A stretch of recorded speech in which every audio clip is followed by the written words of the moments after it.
కొమరం భీం జిల్లా కాగజ్ నగర్ మండలం భట్టుపల్లి అందేవెల్లి ప్రధాన రహదారిపై విద్యార్థులు ఆందోళన చేపట్టారు. తమ గ్రామాల మధ్యనున్న రహదారి పూర్తిగా బురదమయంగా మారిందని, ప్రతిరోజు పాఠశాలకు వెళ్లి వచ్చే క్రమంలో తమ యూనిఫామ్స్ మొత్తం బురద కారణంగా పాడవుతున్నాయని వాపోయారు. గత సంవత్సరం కూడా ఆందోళన చేపట్టామని, అప్పుడు రహదారి బాగు చేస్తామని అధికారులు హామీ ఇచ్చి ఇప్పటి వరకు కూడా బాగు చేయలేదని ఆరోపించారు.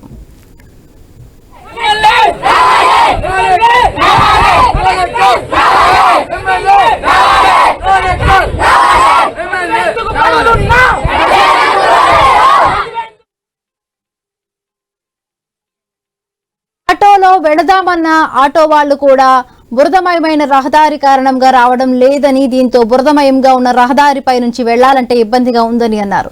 అధికారులు త్వరితగతిన రహదారి నిర్మాణం చేపట్టాలని కోరారు. విద్యార్థులు చేపట్టిన ఆందోళన కారణంగా రహదారికి ఇరువైపులా వెళ్లే వాహనాలు నిలిచిపోయాయి.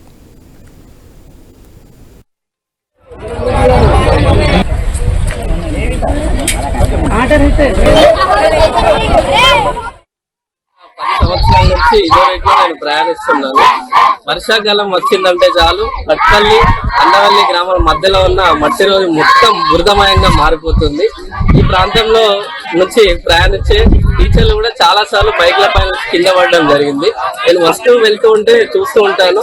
అండవల్లి గ్రామంలోని సుమారు 100కు పైగా విద్యార్థులు ఇక్కడ భట్పల్లి పాఠశాలలో చదువుకుంటారు. వాళ్ళు రోజు నడుచుకుంటూ మరియు సైకిల్ పైన వెళ్తూ ఉంటారు. వెళ్తూ ఉంటే చూస్తా మోకాళ్ళ లోతు బురదలో విద్యార్థులు నడుచుకుంటూ అప్పుడప్పుడు వాళ్ళ సైకిళ్లపై వెళ్తూ ఉంటే వాళ్ళ పుస్తకాలు కూడా ఈ బురదలో పడిపోవడం నేను గమనించడం జరిగింది. నేను భట్పల్లి స్కూల్ కి నడుచుకుంటూ వెళ్ళాలి. ఈ దారిలోనే ప్లస్ అందవెల్లి నుంచి ఆరేగూడెం, అందవెల్లి, జగన్నాథ్పూర్, బోడపల్లి, జవాజిగూడ వీళ్ళందరూ రావాలి. మినిమం 350 మెంబర్స్ స్టూడెంట్స్ ఉంటారు.